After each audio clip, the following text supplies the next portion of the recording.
Hi everyone welcome back to D2 tutorial. तो आज video जनइबी कि NIOS रिजल्ट किपरि चेक करि पारबे।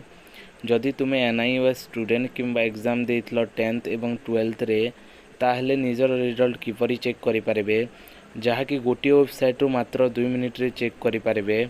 आसंतु स्टेप बाय स्टेप जानिबा किपरि निजर रिजल्ट देखि पारबे।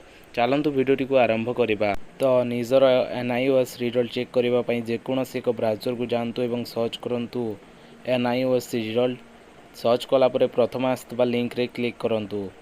तापरे NIOS रो वेबसाइट रे पहुंची जिबे, जार वेबसाइट टी होची result.nios.ac.in।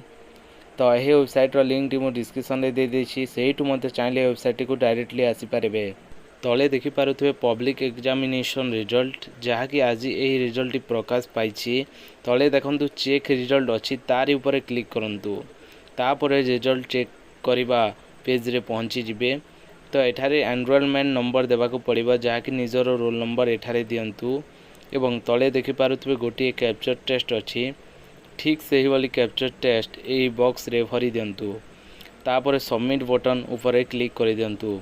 क्लिक कला परे निजर रिजल्ट डिटेल्स चेक करि पारिबे, क्यों सब्जेक्ट केते मार्क आसीछि ताहा जानि पारिबे। एमिति वीडियो रो अपडेट पाइबा पई आम चैनल को सब्सक्राइब करि पाखरे आस्ता बेल आइकन को ऑल रे दबे दियंतु, जा फल रे जेते वीडियो मु अपलोड करबी तुम माने सर्वप्रथम देखि पारिबो, ता सहित जानि मध्ये पारिबो।